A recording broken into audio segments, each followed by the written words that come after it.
أما بعد فإن خير الحديث كتاب الله وخير الهدي هدي محمد صلى الله عليه وسلم وشر الأمور محدثاتها وكل محدثة بدعة وكل بدعة ضلالة وكل ضلالة في النار. أعوذ بالله من الشيطان الرجيم.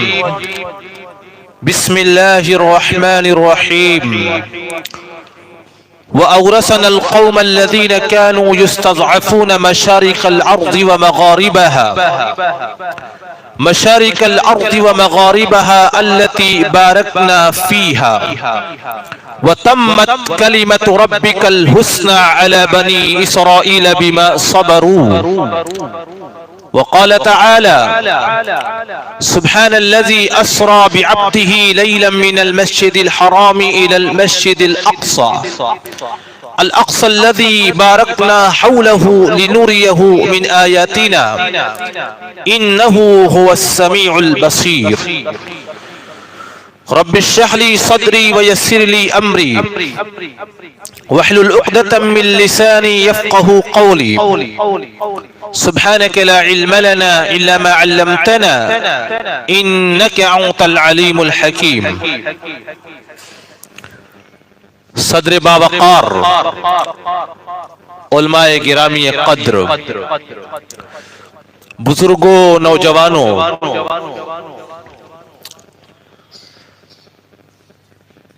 اللہ تعالیٰ کی اس عظیم الشان سرزمین میں اور اس پوری کائنات میں سب سے مقدس جگہ وہ خانہ کعبہ، وہ حرم مکی ہے جہاں پر اللہ کا پہلا گھر آباد ہے. نبی کائنات جناب محمد رسول اللہ صلی اللہ علیہ وسلم نے اپنی ایک حدیث میں ارشاد فرمایا تھا. سنن ترمذی کی ایک روایت اور حدیث کے راوی حضرت عبداللہ ابن عدی ابن حمراء فرماتے ہیں رسول پاک صلی اللہ علیہ وسلم نے مقام حزورہ کے اوپر کھڑے ہو کر کے ارشاد فرمایا اور مکے کو خطاب کیا، کہا انک لخیر ارض اللہ واحب ارض اللہ الی اللہ واللہ لولا انی اخرجت ما خرجت منک. اے مکے کی سرزمین، تو اللہ کے نزدیک اللہ کی زمینوں میں سب سے زیادہ بہترین زمین ہے. اے مکے کی سرزمین، تو اللہ کے نزدیک ساری کائنات کے زمینوں میں سب سے محبوب ہے. اللہ کی قسم، اگر تیرے یہ بندے مجھے اس سرزمین سے نہ نکالتے ما خرجت منک، تو میں کبھی بھی تیری اس سرزمین کو چھوڑ کر کے دوسری جگہ ہجرت نہ کرتا. رسول پاک صلی اللہ علیہ وسلم نے اپنی اس حدیث پاک میں مکے کی دھرتی اور مکے کی سرزمین کو خیر ارض اللہ کہا ہے. اللہ کی زمینوں میں سب سے بہترین زمین، اللہ کی زمینوں میں اللہ کے نزدیک سب سے بہترین زمین اور سب سے محبوب زمین مکۃ المکرمہ کو قرار دیا ہے. مکۃ المکرمہ کے بعد اور مدینہ الرسول کے بعد اگر کوئی زمین، کوئی علاقہ، کوئی شہر، کوئی ملک، کوئی علاقہ اگر اہمیت کا، فضیلت کا، عظمت کا اور تقدیس کا حامل ہے تو وہ ملک شام ہے. نبی کائنات جناب محمد رسول اللہ صلی اللہ علیہ وسلم کی ایک حدیث جس کو امام طبرانی نے اپنی المعجم الکبیر کے اندر روایت کیا ہے، حدیث کے راوی حضرت ابو امامہ الباہلی رضی اللہ تعالی عنہ حضرت صدی بن عجلان فرماتے ہیں کہ اللہ کے رسول صلی اللہ علیہ وسلم نے ارشاد فرمایا صفوت اللہ من ارضہ الشام وفیہا صفوتہ من عبادہ وخلقہ، کہا اللہ کی چنندہ زمین، وہ زمین جس کو اللہ نے چن لیا ہے، جس کا انتخاب کیا ہے اللہ تعالیٰ نے ساری زمینوں میں سے، وہ ملک شام ہے، وہ شام کی کی سرزمین ہے وفیہا صفوتہ من خلقہ وعبادہ، اسی ملک شام کے اندر اللہ تعالیٰ نے اپنے چنندہ بندوں کو پیدا کیا ہے اور پیدا کرے گا۔ چنانچہ اس حدیث میں رسول پاک جناب محمد رسول اللہ صلی اللہ علیہ وسلم نے شام کی سرزمین کو اللہ کی چنندہ زمین کہا ہے، اللہ کی منتخب کردہ زمین کہا ہے۔ اللہ تعالیٰ نے اس سرزمین کو بہت ساری اہمیتوں کے لیے، بہت ساری فضیلتوں کے لیے، رسولوں کی بعثتوں کے لیے، رسولوں کی ہجرتوں کے لیے، علماء کی پیدائشوں کے لیے، علماء کے کارناموں کے لیے اللہ نے اس سرزمین کو، شام کی سرزمین کو چن لیا ہے۔ شام کی سرزمین احادیث نبویہ کے مطابق اور قرآنی آیات کے مطابق ایک مقدس اور فضیلت والی سرزمین ہے۔ ملک شام جسے ہم اس وقت سیریا کے نام سے جانتے ہیں، ملک شام صرف سیریا کے اندر محدود نہیں ہے، یاد رکھیے شام کی حدود بہت وسیع و عریض ہیں۔ عہد قدیم کا شام جسے دنیا دی لیونٹ کے نام سے جانتی تھی، اب تو شام کو محدود کر دیا گیا سیریا کے علاقوں میں، حالانکہ حدیث میں جس شام کی فضیلت وارد ہوئی ہے اسے دنیا عہد قدیم میں دی لیونٹ کے نام سے جانتی تھی۔ اس شام میں ترکی بھی شامل، ترکیہ کا کچھ حصہ بھی شامل، اس شام میں فلسطین بھی شامل، اس شام میں اسرائیل بھی شامل، اس شام میں اردن بھی شامل، اس شام کے اندر لبنان بھی شامل، اس شام کے اندر سائپرس بھی شامل، بہت سارے آس پاس کے علاقے شام کا حصہ تھے۔ لیکن جب سلطنت عثمانیہ کا زوال ہوا، جب سامراجی طاقتیں سلطنت عثمانیہ کے ان علاقوں پر غالب ہوئیں تو شام کے حصے اور بکھرے کر دیے گئے، ملک شام کو الگ الگ علاقوں میں تقسیم کر دیا گیا، اسے جدا جدا کر دیا گیا، اسے بانٹ دیا گیا اور الگ الگ ملکوں میں تقسیم کر دیا گیا۔ ورنہ عہد قدیم کا شام تو، عہد قدیم کا جو شام تھا وہ دریائے فرات سے لے کر کے مشرق سحر عریض تک اور جبل طی سے لے کر کے بحیرہ روما تک پھیلا ہوا تھا۔ عہد قدیم کا جو شام تھا اس کے اندر 3 بر اعظموں کے علاقے شامل تھے، 3 بر اعظموں کے علاقوں اور شہروں پر وہ مشتمل شام تھا۔ بر اعظم ایشیا، بر اعظم افریقہ اور بر اعظم یورپ، وہ شام ان تینوں بر اعظموں کا مرکز اور سنگم تھا۔ لیکن بعد میں سلطنت عثمانیہ کے زوال کے بعد اس شام کو بانٹ دیا گیا۔ ملک شام کی وجہ تسمیہ کیا تھی؟ بات یہیں سے شروع ہوگی کہ حضرت نوح علیہ السلام، آدم ثانی، زمین کے سب سے پہلے رسول اور پیغمبر، حضرت نوح علیہ السلام کے عہد میں جب طوفان نوح آتا ہے اور طوفان نوح کے بعد حضرت نوح کی کشتی شہر موصل کے قریب جبل جودی کے اوپر، جودی پہاڑ پر جا کر کے رکتی ہے اور دنیا کی نشأت ثانیہ ہوتی ہے، دوبارہ دنیا کی آبادی شروع ہوتی ہے۔ حضرت نوح علیہ السلام کے الگ الگ بیٹے حضرت حام، حضرت سام، حضرت یافس الگ الگ علاقوں میں جا کر کے آباد ہوئے۔ حضرت نوح کے بیٹے سام بن حافظ، سام بن نوح جس علاقے میں آ کر کے آباد ہوئے اسے دنیا ملک شام کے نام سے جاننے لگی۔ وہی سین شیم میں قلب ہو گیا، وہی سام شام میں قلب ہو گیا۔ حضرت نوح علیہ السلام کے بیٹے سام بن نوح جس علاقوں میں آباد ہوئے، یہی علاقہ فلسطین کا، یہی علاقہ شام کا، یہی اردن اور لبنان کا علاقہ، ان علاقوں میں ان کی نسلیں آباد ہوئیں اور اسی وجہ سے شام کا نام حضرت نوح کی مناسبت، حضرت نوح کے بیٹے کی مناسبت سے شام پڑتا ہے۔ امام بخاری رحمت اللہ علیہ نے صحیح البخاری جلد اول میں الایمان یمان والحکمت یمانیت والی حدیث ذکر کرنے کے بعد امام بخاری رحمت اللہ علیہ نے شام کی وجہ تسمیہ بیان کی اور فرمایا سمیت الیمن لانها عن یمین الکعبہ وسمیت الشام لانها عن یسار الکعبہ۔ یمن کا نام یمن اس لیے پڑ گیا کیونکہ وہ خانہ کعبہ کے داہنے جانب آباد ہے، اور شام کا نام شام اس لیے پڑ گیا کیونکہ وہ خانہ کعبہ کے بائیں جانب آباد ہے. جب عرب عاربہ جب بنو قطن بن عامر مختلف علاقوں سے ہجرت کرتے ہوئے جب آ کر کے خانہ کعبہ کے داہنے جانب جس علاقے میں آباد ہوئے وہ سے یمن کہا جانے لگا, اور عرب عاربہ کے وہ لوگ جب خانہ کعبہ کے بائیں جانب آ کر کے آباد ہوئے تو اس بائیں حصے کو جس کو قرآن مشعمہ کہتا ہے, جس کو الید الشمع بایاں ہاتھ کو الید الشمع کہا جاتا ہے, اسی سے شام بنتا ہے. خانہ کعبہ کے بائیں جانب کا علاقہ شام کہلاتا ہے. جیسا کہ میں نے کہا کہ احادیث نبویہ میں اس عہد قدیم کی اس شام کی بڑی فضیلتیں وارد ہوئی ہیں. چنانچہ اللہ تعالیٰ نے قرآن مجید کے اندر اس شام کو, شام کے چند مخصوص علاقوں کو قرآن میں بار بار برکتوں والا علاقہ, بار بار ارض مقدسہ کہا ہے, عظمت اور تقدیس والا علاقہ قرار دیا ہے. چنانچہ حضرت ابراہیم علیہ السلام جب عراق کے شہر بابل سے ہجرت کرتے ہیں, اور ہجرت کرنے کی وجہ یہ ہوتی ہے کہ بتوں کو توڑے جانے کی پاداش میں, بتوں کو توڑنے کی پاداش میں جب حضرت ابراہیم کو آگ کے حوالے کیا گیا, قرآن مجید کہتا ہے وَأَرَادُوا بِهِ كَيْدًا فَجَعَلْنَاهُمُ الْأَخْسَرِينَ وَنَجَّيْنَاهُ وَلُوطًا إِلَى الْأَرْضِ الَّتِي بَارَكْنَا فِيهَا لِلْعَالَمِينَ. کہا کہ حضرت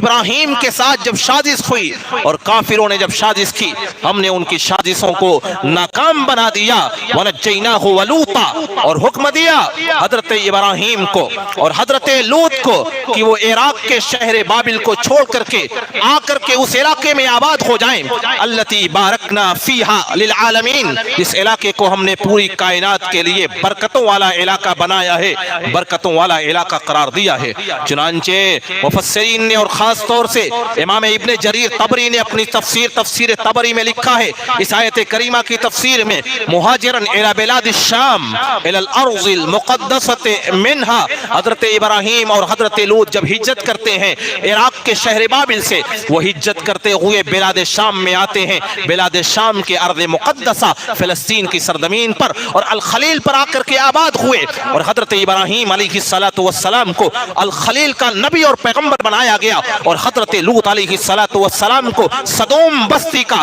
نبی اور پیغمبر بنایا گیا. حضرت ابراہیم اور لوط کے بعد بہت سارے انبیاء کرام اس سرزمین پر آئے. اسی سرزمین کے اوپر حضرت یعقوب, اسی سرزمین کے اوپر حضرت اسحاق, اسی سرزمین کے اوپر حضرت موسیٰ اور ہارون, اسی سرزمین کے اوپر حضرت یحییٰ اور زکریا. یہ شام کے مختلف علاقوں میں یہ سارے انبیاء کرام بھیجے گئے. بہت سارے انبیاء کرام کا وہ مدفن ہے, بہت سارے انبیاء کرام کی بعثت کی وہ سرزمین ہے. شام کی سرزمین بے شمار انبیاء کرام کا مولد ہے. شام کی سرزمین وہ سرزمین ہے جہاں بہت سارے انبیاء کرام کو نبوت دی گئی. آگے انشاءاللہ عزیز میں تفصیل بیان کروں گا. بہرحال حضرت موسیٰ علیہ السلام اس مناسبت سے بھی جب حضرت موسیٰ علیہ السلام فرعون کے ظلم سے نجات پا کر کے وادی سینا کے جنوبی علاقے میں آ کر کے آباد ہوئے, اس وقت بھی اللہ تعالیٰ نے قرآن مجید کے اندر حضرت موسیٰ کے اس قول کو نقل کیا ہے. حضرت موسیٰ نے اپنی قوم سے کہا تھا ادخلوا الارض المقدسۃ التي كتب اللہ لکم, اس ارض مقدسہ میں داخل ہو جاؤ.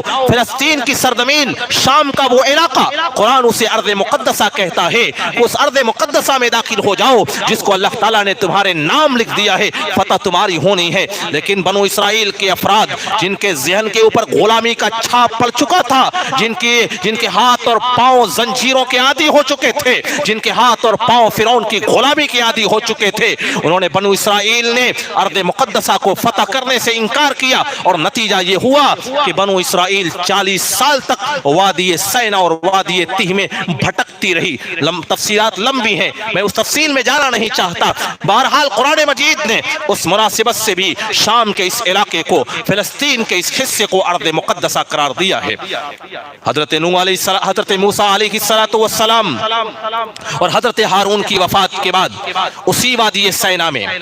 جب نئی عمر کے نوجوان 40 سال تک جب وہ وادی سینا میں بھٹکتے رہے, اور 40 سال کے اندر جب نئی نسلیں پروان چڑھی,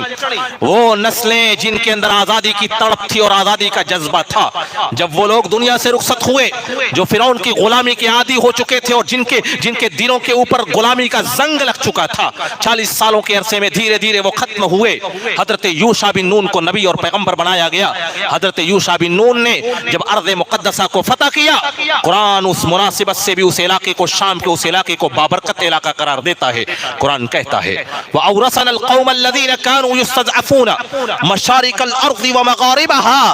الَّتِي بَارَكْنَا فِيهَا وَتَمَّتْ كَلِمَةُ رَبِّكَ الْحُسْنَى عَلَى بَنِي إِسْرَائِيلَ بِمَا صَبَرُوا۔ ہم نے اس قوم کو، جس قوم کی طاقت اور قوت کو فرعون توڑ رہا تھا، ہم نے اس کو اتنا مضبوط بنایا کہ وہ وارث ہوئے اور حاکم ہوئے زمین کے مشرق سے لے کر کے مغرب تک کے، یہاں تک کہ اس علاقے کو بھی انہوں نے فتح کر لیا جسے دنیا ارض مقدسہ، جو جس میں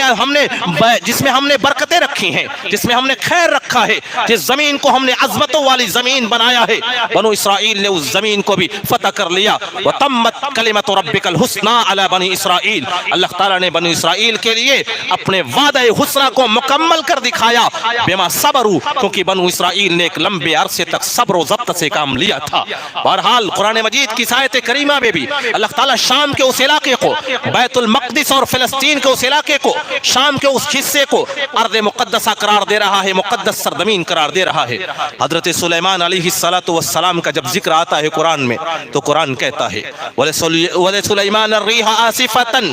تَجْرِي بِأَمْرِهِ، حضرت سلیمان کے لیے ہم نے ہواؤں کو مؤخر کر دیا تھا۔ وَسَخَّرْنَا لَهُ الرِّيحَ تَجْرِي بِأَمْرِهِ رُخَاءً حَيْثُ أَصَابَ، ہم نے سلیمان کو ایسی حکومت دی تھی کہ ان کی حکومت زمین پر بھی، ان کی حکومت چرند و پرند کے اوپر بھی، ان کی حکومت انسانوں اور جناتوں کے اوپر بھی تھی۔ میں نے خطبہ جمعہ میں یہاں پر تفصیل سے بیان کیا تھا، تقریباً چند مہینوں قبل حضرت سلیمان کی حکومت کے بارے میں آپ کو بتلایا تھا۔ حضرت سلیمان کی ایک خاصیت یہ تھی کہ ہوائیں ان کے حکم کے مطابق، ان کے حکم کے تابع ہو کر کے چلا کرتی تھیں، اور قرآن انہی کے بارے میں کہتا ہے وَلِسُلَيْمَانَ الرِّيحَ عَاصِفَةً تَجْرِي بِأَمْرِهِ إِلَى الْأَرْضِ الَّتِي بَارَكْنَا فِيهَا، کہا حضرت سلیمان کے لیے ہوائیں چلتی تھیں، وہ ہواؤں کے دوش کے اوپر سفر کیا کرتے تھے، اور پھر ہوائیں انہیں اس زمین کی طرف واپس لے کر کے آتی تھی، ان کے وطن میں، جس زمین میں ہم نے برکت ہی برکت رکھا ہوا ہے۔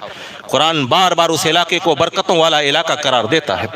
اللہ تعالیٰ نے قرآن مجید کے اندر جب نبی کائنات جناب محمد رسول اللہ صلی اللہ علیہ وسلم کو اسراء اور معراج کرائی گئی، اس مناسبت سے بھی اس علاقے کو، شام کے اس حصے کو برکت والا علاقہ اور عظمت والا علاقہ قرار دیا، اور کہا سبحان الذی اسری بعبدہ لیلا من المسجد الحرام الی المسجد الاقصى الذی بارکنا حولہ لنریہ من آیاتنا انہ هو السمیع البصیر۔ بابرکت ہے وہ ذات جس نے اپنے بندے کو رات کی تاریکی میں مسجد حرام سے لے کر کے مسجد اقصی تک کی سیر کرائی، وہ مسجد اقصی الذی بارکنا حولہ، جس کے ارد گرد ہم نے برکتوں کو رکھا ہوا ہے۔ یہاں پر بھی قرآن اس زمین کو، اس علاقے کو برکتوں والا علاقہ قرار دیتا ہے۔ ایک اور مناسبت سے قرآن مجید اس علاقے کی قسم اٹھاتا ہے اور کہتا ہے کہ یہ وہ علاقہ ہے جہاں انبیاء کی بعثتیں ہوئی ہیں، والتین والزیتون وطور سینین وہذا البلد الامین، قسم ہے تین و زیتون کی، قسم ہے انجیر کی اور زیتون کی، قسم ہے طور سینا کی، قسم ہے بلد امین مکہ المکرمہ کی۔ اللہ تعالیٰ انجیر کی اور زیتون کی قسم کھا رہا ہے، اور اس قسم سے مراد علامہ ابن کثیر رحمۃ اللہ علیہ اپنی تفسیر ابن کثیر میں لکھتے ہیں کہ تین اور زیتون کی قسم کا مطلب، انجیر اور زیتون کی قسم کا مطلب وہ علاقہ ہے جہاں پر انجیر اور زیتون کثرت کے ساتھ پائے جاتے ہیں، یعنی فلسطین کا علاقہ جہاں پر حضرت عیسیٰ کو نبوت دی گئی۔ وہ طور سینین سے مراد شام کا طور سینا ہے جہاں پر حضرت موسیٰ علیہ السلام کو نبوت دی گئی۔ وہذا البلد الامین، بلد امین سے مراد مکہ المکرمہ ہے جہاں پر نبی کائنات آخری نبی جناب محمد رسول اللہ صلی اللہ علیہ وسلم کو نبوت اور رسالت دی گئی۔ قرآن مجید کی آیت کریمہ میں اللہ تعالیٰ ان تینوں علاقوں کو کی قسمیں اٹھاتا ہے، اور دو علاقے والتین والزیتون وطور سینین، یہ دونوں علاقے شام کی سرزمین میں پائے جاتے ہیں۔ اللہ تعالیٰ نے سورۃ الروم کے بالکل شروع میں کہا ہے الف لام میم غلبت الروم فی ادنى الارض وهم من بعد غلبهم سيغلبون فی بضع سنین، کہا کہ رومی مغلوب ہو گئے، رومی مغلوب ہو گئے زمین کے عرب کے بالکل قریبی اور نشیبی علاقوں میں، اور چند سالوں کے بعد انشاءاللہ العزیز قرآن کہتا ہے یہ رومی دوبارہ اس علاقے میں غالب آ جائیں گے۔ معاملہ یہ تھا، نبی کائنات جناب محمد رسول اللہ صلی اللہ علیہ وسلم کو اہل کتاب سے لگاؤ تھا جاہلوں کے مقابلے میں، مجوسیوں، مشرکوں، کافروں کے مقابلے میں اہل کتاب سے زیادہ لگاؤ تھا، اور اہل کتاب روم کے علاقوں میں آباد تھے۔ جب روم کے اوپر ایران نے چڑھائی کی، فارس نے چڑھائی کی اور فارس کو غلبہ حاصل ہوا، جب فارس کو غلبہ حاصل ہوا تو نبی پاک کو تکلیف ہوئی، کیونکہ آپ کو رومیوں سے اہل کتاب سے کافی لگاؤ تھا، اور کفار مکہ جو کہ جاہل تھے، جو کہ بے کتاب تھے، انہیں ایران اور فارس کی فتح کے اوپر خوشی حاصل ہوتی ہے، نبی پاک کو رومیوں کی اہل کتاب کی شکست کے اوپر تکلیف ہوتی ہے، اور اہل مکہ نے اس سے یہ فال نکالنا شروع کیا کہ جس طریقے سے روم کے علاقے میں بے کتاب مجوسی اہل کتاب پر غالب آ گئے ہیں، اسی طریقے سے مسلمان بھی اہل کتاب ہیں اور ہم لوگ اہل کتاب پر غالب آ جائیں گے۔ اس طریقے سے انہوں نے فال نکالنا شروع کیا۔ قرآن مجید کی آیت کریمہ نازل ہوئی، الف لام میم غلبت الروم، کہا کہ روم آج مغلوب ہوئے ہیں، اور چند سالوں کے بعد زمین کے اسی علاقے میں دوبارہ رومیوں کو فتح حاصل ہوگی چند سالوں کے اندر۔ اور قرآن کی یہ پیش گوئی صحیح ثابت ہوئی جب غزوہ بدر میں مسلمانوں کو کافروں کے خلاف فتح حاصل ہوئی، اور پہلی فتح، پہلی عظیم فتح، مسلمانوں کو کافی خوشی حاصل ہوئی، اور ساتھ ہی ساتھ یہ بشارت روم کے سرزمین سے آتی ہے کہ رومیوں نے ایرانیوں کے اوپر اور فارسیوں کے اوپر فتح حاصل کر لی ہے۔ قرآن کی یہ پیش گوئی صحیح ثابت ہوئی، اور قرآن مجید کے اندر جس علاقے کو اس سورہ کی ان آیات میں جس علاقے کو ادنى الارض کہا گیا ہے وہ شام کے ازروعات کا علاقہ ہے، شام کا وہ نشیبی علاقہ ہے، شام کا وہ علاقہ ہے جو عرب کی زمین سے وہ قریب ہے، وہ ازروعات یا بصرہ کا وہ علاقہ ہے جو شام کا ایک حصہ اور شام کا ایک شہر ہے۔ قرآن مجید اسے ادنى الارض کہہ رہا ہے، عرب کا قریبی علاقہ، عرب سے نشیبی علاقے میں۔ بہرحال اس طریقے سے قرآن مجید کے اندر بار بار شام اور شام کے علاقوں کا تذکرہ ہوا ہے، شام کے ان علاقوں کو برکتوں والا علاقہ قرار دیا گیا ہے، اور نبی کائنات جناب محمد رسول اللہ صلی اللہ علیہ وسلم نے اس علاقے کے لیے برکت کی خصوصی دعائیں کی۔ حضرت ابراہیم علیہ السلام نے مکے کے لیے دعا کی، ان ابراہیم دعا لمکہ، حضرت ابراہیم نے مکے کے لیے برکتوں کی دعائیں کی۔ نبی کائنات جناب محمد رسول اللہ صلی اللہ علیہ وسلم نے اپنی ہجرت گاہ، اپنا مسکن مدینہ المنورہ کے لیے آپ نے دعا کی، اور مدینے کے ساتھ ساتھ آپ نے شام اور یمن کے علاقوں کے لیے بھی دعا کی۔ اٹھائیے صحیح البخاری جلد دوم کتاب الفتن کی حدیث، اور حدیث کے راوی حضرت عبداللہ ابن عمر رضی اللہ تعالی عنہ، اللہ کے رسول صلی اللہ علیہ وسلم نے ارشاد فرمایا، اللہم بارک لنا فی شامنا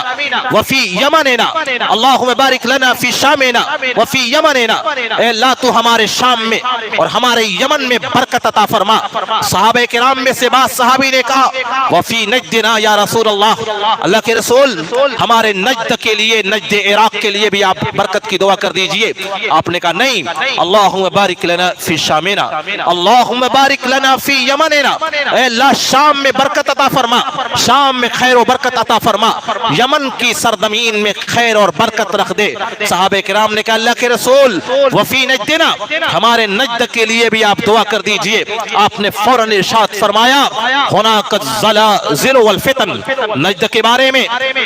بارے میں تم برکت کی دعا کرنے کو کہہ رہے ہو، نجد عراق کے بارے میں تم برکت کی بات کر رہے ہو، ہناک الزلازل والفتن، وہاں پر زلزلے برپا ہوں گے، وہاں سے فتنے کھڑے ہوں گے، اور جب نجد عراق سے جب فتنے کھڑے ہوں گے تو وہ فتنے پوری سرزمین میں چھا جائیں گے۔ دجال کا فتنہ بھی اسی نجد عراق کے علاقوں سے نکلتا ہوا ہماری بستیوں میں آئے گا۔ بہرحال رسول پاک صلی اللہ علیہ وسلم نے اپنی حدیث پاک کے اندر شام کے اس علاقے کے لیے آپ نے برکت کی دعا کی۔ اور صحیح البخاری جلد اول کی ایک اور حدیث شام کی فضیلت کے بارے میں، حضرت ابو ذر غفاری رضی اللہ تعالی عنہ، حضرت جندب بن جنادہ جن کا نام ہے، فرماتے ہیں میں نے اللہ کے رسول صلی اللہ علیہ وسلم سے پوچھا زمین کی سب سے پہلی مسجد کہاں آباد ہوئی، کون سی مسجد ہے؟ تو آپ نے کہا المسجد الحرام۔ پھر میں نے پوچھا ثم پھر زمین کی دوسری مسجد کون سی ہے؟ آپ نے کہا المسجد الاقصی. جو دوسری مسجد آباد ہوئی وہ شام کے علاقے مسجد اقصی کی صورت میں بنائی گئی. میں نے پوچھا کم بینہما، اللہ کے رسول صلی اللہ علیہ وسلم دونوں کے درمیان کتنی مدت ہے، دونوں کی تعمیر میں کتنی مدت کا فاصلہ ہے؟ آپ نے کہا 40 سنہ. شام کی سرزمین کو یہ شرف حاصل ہے کہ وہاں پر زمین کی دوسرے نمبر کی مسجد تعمیر کی گئی. نبی کائنات جناب محمد رسول اللہ صلی اللہ علیہ وسلم نے اپنی متعدد حدیثوں میں شام کے اس علاقے کی فضیلتیں بیان کی ہیں. اٹھائیے سنن ترمذی کی ایک حدیث، اور حدیث کے راوی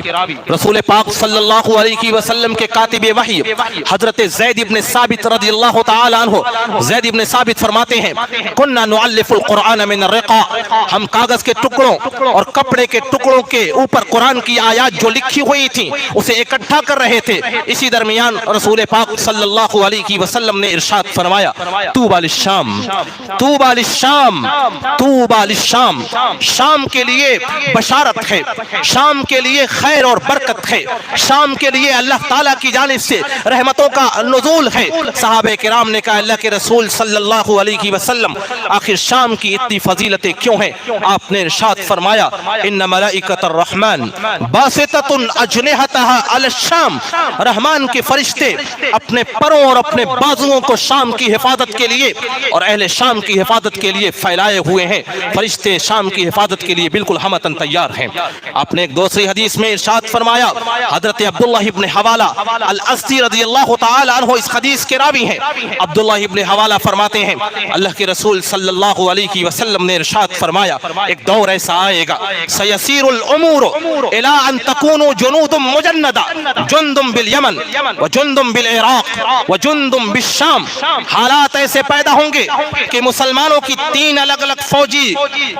قوتیں الگ الگ علاقوں میں آ کر کے آباد ہو جائیں گی. ایک فوجی قوت، ایک فوجی طاقت، ایک فوجی چھاونی شام کے علاقے میں ہوگی، ایک فوجی چھاونی یمن کے علاقوں میں بنائی جائے گی، ایک فوجی چھاونی عراق کے علاقے میں بنائی جائے گی جو دشمن اسلام سے جہاد کرنے کے لیے ہمتن تیار ہوگی. حضرت عبداللہ ابن حوالہ الازدی رضی اللہ تعالی عنہ نے کہا اللہ کے رسول صلی اللہ علیہ وسلم خیر لی یا رسول اللہ ان ادرکت ذالک، اللہ کے رسول اگر میں وہ زمانہ پا جاؤں، اگر میں نے وہ زمانہ پا لیا کہ اس زمانے میں ان 3 علاقوں کے اندر الگ الگ ٹکڑیاں، الگ الگ جماعتیں، الگ الگ فوجی چھاونیاں قائم ہو جائیں گی تو مجھے میرے لیے آپ چن کر کے بتا دیجئے میں کون سے لشکر اور کون سی چھاونی میں جا کر کے شامل ہو جاؤں. اللہ کے رسول صلی اللہ علیہ وسلم نے ارشاد فرمایا علیک بالشام فإن اللہ تکفل لی بالشام، کہا کہ شام کی سرزمین اور شام کی فوجی ٹکڑی کو تم لازم پکڑنا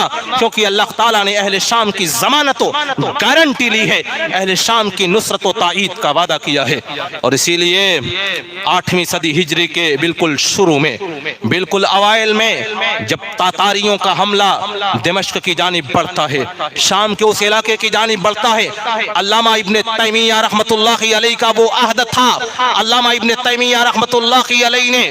انہی حدیثوں کی روشنی میں شام کے خلیفہ کو، وہاں کے لشکر کے افراد کو شام چھوڑ کر کے مصر جانے سے روکا اور کہا دمشق کی سرزمین کو لازم پکڑنا، شام کی سرزمین کو تم چھوڑنا نہیں، تاتاریوں سے اسی دمشق کی سرزمین کے اوپر ٹکراؤ ہوگا. مصری فوج کو امام ابن تیمیہ رحمۃ اللہ علیہ نے دمشق بلوایا اور مصری فوج دمشق آتی ہے اور شامی فوج اور مصری فوج تاتاریوں سے ٹکراتی ہے. علامہ ابن تیمیہ رحمۃ اللہ علیہ بنفس نفیس اس غزوے میں مارکہ شقہب کے اندر علامہ ابن تیمیہ رحمۃ اللہ علیہ شریک تھے. آپ نے مجاہدانہ کردار ادا کیا تھا اور نتیجہ یہ ہوا علامہ ابن تیمیہ رحمۃ اللہ علیہ اپنی کتاب مناقب الشام و اہلہا کے اندر لکھتے ہیں کہ حدیثوں کی یہ برکت تھی، نبی پاک صلی اللہ علیہ وسلم کی یہ پیش گوئی ثابت ہوئی. تاتاریوں کا وہ طوفانی لشکر جرار جو تمام علاقوں کو فتح کرتے ہوئے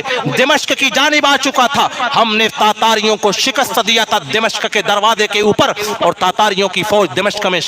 داخل نہیں ہو پائی تھی۔ بہرحال اللہ تعالیٰ نے اس وعدے کو اس زمانے میں بھی سچ کر دکھایا تھا اور انشاءاللہ العزیز مستقبل کے اندر سچ کر دکھائے گا۔ نبی پاک صلی اللہ علیہ وسلم کی حدیثیں بالکل سچی اور صادق ہیں۔ نبی کائنات جناب محمد رسول اللہ صلی اللہ علیہ وسلم نے اپنی احادیث میں اس شام اور شام کے علاقوں کی بہت ساری فضیلتیں آپ نے بیان فرمائی ہیں۔ چنانچہ اللہ کے رسول صلی اللہ علیہ وسلم نے صحابہ سے کہا ستکون ہجرت و ہجرہ۔ سنن ابی داؤد کی یہ حدیث، اور حدیث کے راوی حضرت عبداللہ ابن عمرو رضی اللہ تعالی عنہ فرماتے ہیں اللہ کے رسول نے فرمایا ستکون ہجرت و ہجرہ، ہجرت کا یہ سلسلہ رکنے والا نہیں ہے۔ یہ نہ سمجھو کہ مکہ سے مدینہ تم نے ہجرت کر لی، ہجرت کا یہ سلسلہ دنیا میں رک جائے گا۔ ہجرت کا یہ سلسلہ برابر باقی اور برقرار رہے گا۔ اکثر ہمیشہ اہل ایمان ایک علاقے سے دوسرے علاقوں میں ہجرت کرتے رہیں گے، یہاں تک کہ اللہ کے رسول فرماتے ہیں فخیار اہل الارض الزمہم مہاجر ابراہیم، زمین کے نیک بندے جو ہوں گے وہ حضرت ابراہیم کی ہجرت گاہ، حضرت ابراہیم کی ہجرت گاہ شام کی سرزمین کو لازم پکڑیں گے۔ اس کے بعد آپ نے ارشاد فرمایا علیک بالشام، کہا تم لوگ اگر ایسے علاقے ایسے زمانے کو پا لینا جو فتنوں کا دور ہو تو تم شام کی سرزمین کو لازم پکڑنا۔ اور پھر ایک دوسری روایت مسند احمد کی حضرت ابو امامہ الباہلی رضی اللہ تعالی عنہ صدی بن عجلان اس حدیث کے راوی ہیں۔ اللہ کے رسول فرماتے ہیں کہ شرار اہل الشام یہاجرون الی العراق، شام کے جو برے لوگ ہوں گے ایک دور ایسا آئے گا شام کے جو بد کردار ہوں گے وہ شام چھوڑ کر کے عراق چلے جائیں گے۔ وخیار اہل العراق یہاجرون الی الشام، اور عراق جو نیک لوگ ہوں گے وہ عراق چھوڑ کر کے وہ شام کی سرزمین میں آ کر کے ہجرت کر کے آباد ہو جائیں گے، اور وہ پیشگوئی انشاءاللہ العزیز مستقبل میں ثابت ہوگی۔ اور صرف عراق کے لوگ نہیں بلکہ دنیا کے مختلف علاقوں کے لوگ اپنے اپنے علاقوں کو چھوڑ کر کے شام کے علاقوں میں آ کر کے آباد ہوں گے۔ چنانچہ سنن ابی داؤد کی ایک حدیث، اور حدیث کے راوی حضرت معاذ ابن جبل رضی اللہ تعالی عنہ، معاذ ابن جبل فرماتے ہیں عمران و بیت المقدس، ایک زمانہ ایسا آئے گا، ایک دور ایسا آئے گا لوگ شام کے علاقوں میں بیت المقدس کے علاقوں میں آ کر کے آباد ہو جائیں گے۔ وہ دور کون سا دور ہوگا؟ چنانچہ ایک اور روایت سنن ابی داؤد کی عبداللہ ابن حوالہ الازدی اسی حدیث کے راوی ہیں، اللہ کے رسول نے فرمایا اذا دنت الخلافۃ ببیت المقدس فاذا دنت الخلافۃ ببیت المقدس، اے عبداللہ ابن حوالہ جب تم دیکھنا کہ خلافت اسلامیہ بیت المقدس میں اپنے پنجے جما چکی ہوگی فقد دنت الزلازل والبلابل والامور العظام، تو اس کے بعد طرح طرح کے فتنے برپا ہوں گے، زلزلے زمین پر کثرت کے ساتھ قیامت کی علامت بن کر کے آئیں گے، والامور العظام، اور قیامت کی بڑی بڑی نشانیاں اس کے بعد زمین کے اوپر پیش آئیں گی۔ جب اذا نزلت الخلافت ببیت المقدس، اس وقت جبکہ خلافت اسلامیہ بیت المقدس میں اپنے پاؤں جما چکی ہوگی، اسی دور کے اندر جب خلافت اسلامیہ شام کے علاقے میں اپنا پاؤں اور اپنا قدم جما چکی ہوگی، اسی زمانے میں عمران و بیت المقدس خراب و یثرب، لوگ مدینہ المنورہ جیسی مقدس سرزمین اور مکہ المکرمہ کو چھوڑ کر کے آ کر کے عمران و بیت المقدس کو آ کر کے آباد کر دیں گے، شام کو آباد کر دیں گے، مدینے کی آبادی کم پڑ جائے گی، مکہ المکرمہ کو لوگ چھوڑ دیں گے، لوگ دنیا کے تمام علاقوں سے ہجرت کر کے شام کے علاقوں میں آباد ہو جائیں گے، اور جب شام آباد ہو جائے گا مدینے کی آبادی کم پڑ جائے گی، وخراب یثرب خروج الملحمہ، اور جب مدینے کی آبادی کم پڑ جائے گی شام میں جو زمین کے نیک لوگ ہوں گے وہ آ کر کے آباد ہو جائیں گے، خروج الملحمہ، اس کے بعد رومیوں کے ساتھ شام کی سرزمین کے اوپر آخری جنگ عظیم پیش آئے گی۔ اس جنگ عظیم کا پس منظر یہ ہوگا کہ مسلمانوں اور رومیوں کے درمیان صحیح البخاری، یہ ساری باتیں آپ کو روایات کے ترتیب کے حوالے سے ایک ایک روایت کو دوسری روایت کے ساتھ ترتیب دے کر کے میں بیان کر رہا ہوں۔ صحیح البخاری جلد اول کی ایک روایت، اور حدیث کے راوی حضرت عوف ابن مالک رضی اللہ تعالی عنہ، عوف ابن مالک فرماتے ہیں اللہ کے رسول نے فرمایا تھا اعد الستم بین یدی الساعہ، اے عوف ابن مالک قیامت سے پہلے 6 نشانی شمار کر کے رکھ لینا۔ آپ نے 6 نشانیاں گنائی، اس میں سے ایک نشانی یہ ہوگی کہ ثم ہدنۃ تکون بینکم و بین بنی الاسفر، پھر تمہارے درمیان بنو الاسفر کے درمیان، رومیوں کے درمیان ایک معاہدہ ہوگا، جنگ بندی کا معاہدہ ہوگا، فیقدرون، رومی اس جنگ بندی کی معاہدے کو توڑ دیں گے، اور معاہدے کو توڑنے کے بعد فیاتونکم تحت 80 غایا، 80 جھنڈوں تلے اپنا لشکر لے کر کے آئیں گے، اور ہر جھنڈے کے نیچے 12,000 کا لشکر ہوگا، تقریباً 9,60,000 کا لشکر جرار لے کر کے رومی مقام دابق شام کی سرزمین کے اوپر لے کر کے آئیں گے۔ اور یہی بات رسول پاک صلی اللہ علیہ وسلم نے سنن ابی داؤد کی ایک روایت میں بھی کہی ہے، اور آپ نے ارشاد فرمایا ستصالحون الروم صلحا آمینا فیقدرون، تم لوگ رومیوں کے ساتھ امن کی جنگ بندی کی صلح کرو گے، لیکن رومی عیسائی اس جنگ بندی کی صلح کو توڑ دیں گے، اور پھر مقام دابق اور مقام آماق کے اوپر آخری جنگ پیش آئے گی، جس کی پوری تفصیل صحیح مسلم جلد 2 کی روایت میں موجود ہے، میں اس تفصیل میں جانا نہیں چاہتا۔ بہرحال اسی سرزمین کے اوپر، شام کی اسی سرزمین کے اوپر آخری جنگ ہوگی۔ حضرت معاذ بن جبل فرماتے ہیں وخروج الملحمہ، جب مسلمان جنگ عظیم کو فتح کر لیں گے، اس کے بعد وفتح القسطنطینیہ، قسطنطینیہ کو فتح کیا جائے گا، ترکیہ کا وہ علاقہ، استنبول کا وہ علاقہ جو 2 بر اعظموں کا، بر اعظم ایشیا اور یورپ کا سنگم ہے، رسول پاک فرماتے ہیں تم لوگ قسطنطنیہ کو فتح کرو گے، اور اس کی فتح کی تفصیل رسول پاک صلی اللہ علیہ وسلم نے صحیح مسلم کی ایک روایت میں بیان فرمائی ہے، صحیح مسلم جلد 2 کتاب الفتن و اشراط الساعہ کی حدیث، اور حدیث کے راوی حضرت ابو ہریرہ رضی اللہ تعالی عنہ، اللہ کے رسول صلی اللہ علیہ وسلم نے ارشاد فرمایا هل سمعتم بمدینة جانب منها في البر وجانب منها في البحر، کیا تم نے اس شہر کے بارے میں سنا جس شہر کے ایک علاقے ایک جانب خشکی ہے اور دوسری جانب سمندر واقع ہے؟ صحابہ کرام نے کہا اللہ کے رسول ہم نے اس شہر کے بارے میں سن رکھا ہے۔ آپ نے ارشاد فرمایا لا تقوم الساعہ، قیامت قائم نہیں ہوگی یہاں تک کہ حضرت اسحاق کی نسل کے جو 9 مسلم ہوں گے، جو نئے مسلمان ہوں گے، وہ 70,000 افراد قسطنطنیہ کو، اس شہر کو فتح کرنے کے لیے جائیں گے، اور صرف لا الہ الا اللہ واللہ اکبر کی صداؤں کے ذریعے سے صدائیں بلند کریں گے، اور شہر کی جو دیوار ہوگی وہ زمین کے اوپر گر جائے گی۔ دوسری مرتبہ پھر لا الہ الا اللہ واللہ اکبر کی صدائیں بلند کریں گے، فیسقط جانبہ الآخر، دوسرے جانب کی شہر کی دیوار زمیندوز ہو جائے گی، اور مسلمان فاتحانہ انداز میں شہر قسطنطنیہ میں داخل ہوں گے۔ اسی صحیح مسلم کی روایت میں آتا ہے رسول پاک صلی اللہ علیہ وسلم فرماتے ہیں ابھی قسطنطنیہ کی فتح کر کے مسلمان مال غنیمت اکٹھا کر رہے ہوں گے، اذ جاءہم الصریخ کی ایک آواز آئے گی ان الدجال قد خلفکم فی زراریکم بالشام، کہ دجال کا فتنہ پوری دنیا میں ہوتے ہوئے شام کی سرزمین پر تمہارے اہل و عیال کے درمیان پھیل چکا ہے۔ فَيَرْفُضُونَ مَا فِي أَيْدِيكُمْ، مال غنیمت جو انہوں نے اکٹھا کیا ہوگا ہاتھوں میں، اس کو زمین پر پھینک کر کے فوراً مسلمان ایک ٹکڑی کو تیار کریں گے۔ فَيَبْعَثُونَ عَشَرَةَ فَوَارِسَ طَلِيعَ، رسول پاک فرماتے ہیں 10 گھوڑ سواروں کو تیار کیا جائے گا کہ جا کر کے وہ شام کے حالات کا پتہ لگائیں کہ واقعی شام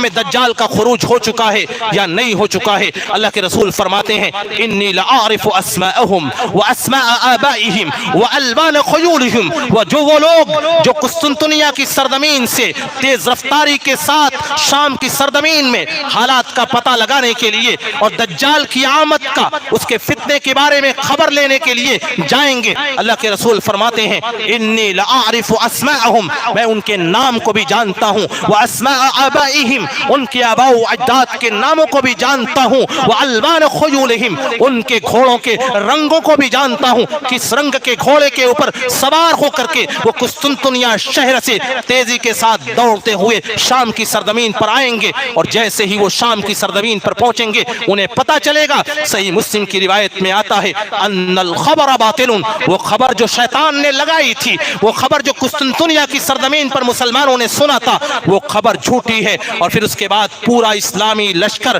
جب قسطنطنیہ سے شام کی سرزمین پر واپس آئے گا تو معلوم ہوگا کہ شام اور دمشق کا دجال اور اس کے لشکر نے محاصرہ کر لیا ہوگا۔ بہرحال بتانے کا مقصد یہ ہے، معاذ ابن جبل کی وہ روایت جس کو میں نے پڑھا تھا، عمران و بیت المقدس خراب و یثربہ، جب بیت المقدس آباد ہو جائے گا، مدینہ المنورہ کی آبادی کم پڑ جائے گی، وہ خراب و یثربہ خروج الملحمہ، جب مدینہ کی آبادی کم پڑ جائے گی، اس کے بعد شام کی سرزمین پر جنگ عظیم پیش آئے گی، وہ خروج الملحمہ فتح القسطنطینیہ، اور جب جنگ عظیم مسلمان فتح کر لیں گے، جنگ عظیم کی کے بعد مسلمان قسطنطنیہ کو فتح کریں گے، وفتح القسطنطینیہ خروج الدجال، اور جب مسلمان قسطنطنیہ کو فتح کریں گے اس کے مان بعد دجال کا خروج ہو جائے گا۔ جب اسلامی لشکر قسطنطنیہ کی فتح سے شام کی سرزمین پر واپس آئے گا تو معلوم ہوگا کہ دمشق کا اور شام کا دجالی لشکر نے محاصرہ کر لیا ہوگا۔ اسی دورانیے میں صحیح مسلم جلد دوم کی ایک روایت اور حدیث کے راوی حضرت نواس ابن سمعان رضی اللہ تعالی عنہ، نواس ابن سمعان فرماتے ہیں، حدیث بڑی لمبی اور تفصیلی ہے، فرماتے ہیں کہ جب دجالی لشکر دمشق کا اور شام کا محاصرہ کر چکا ہوگا، اسی درمیان اذ بعث اللہ عیسی ابن مریم، اذ بعث اللہ عیسی ابن مریم،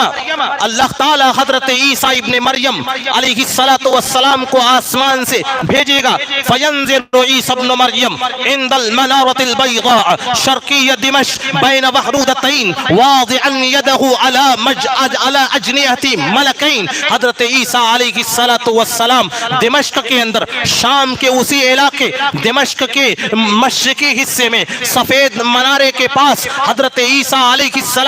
السلام کا نزول ہوگا۔ وہ سفید منارہ کون سا ہوگا؟ علامہ ابن کثیر رحمۃ اللہ علیہ نے اپنی کتاب الفتن والملاحم کے اندر لکھا ہے، وہ سفید منارہ دمشق کی جامع اموی کا وہ سفید منارہ ہوگا۔ اسی سفید منارے کے پاس حضرت عیسیٰ علیہ السلام دو فرشتوں کے پروں اور بازوں کے اوپر اپنا ہاتھ رکھ کر کے نازل ہوں گے، اور جب حضرت عیسیٰ علیہ السلام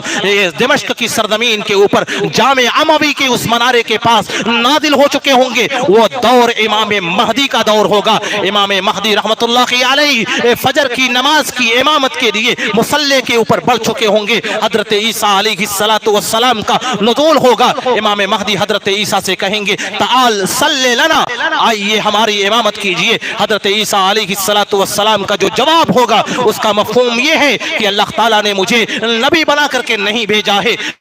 امتی بنا کر کے بھیجا ہے۔ امام مہدی کی امامت میں فجر کی نماز ادا کی جائے گی۔ فجر کی نماز کی ادائیگی کے بعد جب اسلامی لشکر دجالی لشکر سے ٹکراؤ کے لیے تیار ہوگا، دمشق کا وہ دروازہ کھولا جائے گا، دجال حضرت عیسیٰ علیہ السلام کو دیکھے گا، وہ دیکھتے کھڑا ہوگا، مسلمان حضرت عیسیٰ علیہ السلام دجالی لشکر کا اور دجال کا پیچھا کریں گے، فَيُدْرِكُهُ بِبَابِ لُدَّ فَيَقْتُلُهُ، حضرت عیسیٰ علیہ السلام اسی شام کی سرزمین باب لد کے پاس حضرت عیسیٰ دجال کو پالیں گے، اور شام کی اسی سرزمین کے اوپر دجالی فتنے کا خاتمہ ہو جائے گا، دجال کو قتل کر دیا جائے گا۔ سب سے بڑا فتنہ زمین کا، جس فتنے کے بارے میں تمام نبیوں نے اپنی امتوں کو ڈرایا، نبی کائنات نے اپنی امت کو بار بار اس فتنے سے آگاہ کیا، سب سے بڑا فتنہ جو ختم ہوگا وہ اہل شام، شام کی سرزمین کے اوپر اہل شام اور حضرت عیسیٰ علیہ السلام کے ذریعے سے دجال کا فتنہ شام ہی کی سرزمین پر ختم کیا جائے گا۔ اور پھر اس کے بعد قیامت کی علامتوں میں سے ایک اور علامت ہے یاجوج اور ماجوج کا فتنہ۔ یاجوج اور ماجوج کا فتنہ، وہ لوگ جو سد سکندری کے پیچھے قید ہیں، وہ حضرت نوح کی وہ نسل جو لمبی اور تڑنگی قوم، جن کی تعداد امت محمدیہ اور اس بستی میں اور ان علاقوں میں آباد رہنے والوں کی تعداد سے کافی زیادہ، ایک بڑا لشکر جرار لے کر کے وہ سد سکندری کو کھول کر کے، سد ذی القرنین کو کھول کر کے جب آخر کے دور میں آئیں گے، اور جب وہ جبل خمر کے پاس بیت المقدس کے اس جبل اور پہاڑ کے پاس پہنچیں گے، اور پورے زمین کے اوپر یاجوج اور ماجوج کا فتنہ پھیل چکا ہوگا، وہ لمبی تڑنگی قوم ہوگی، ان کا قد حضرت آدم علیہ السلام کے قد کے بالکل مشابہ اور برابر ہوگا۔ حضرت آدم علیہ السلام کے قد کے بارے میں روایات اور احادیث میں بیان ہوا ہے کہ حضرت آدم کا قد 60 ذراع، 60 گز ان کا قد تھا، 60 گز لمبے اور تڑنگے حضرت آدم۔ فلم یزل الخلق ینقص، برابر انسانوں کی جو تخلیق ہے ان کا قد گھٹتا رہا، یہاں تک کہ اس شکل کے اوپر آ کر کے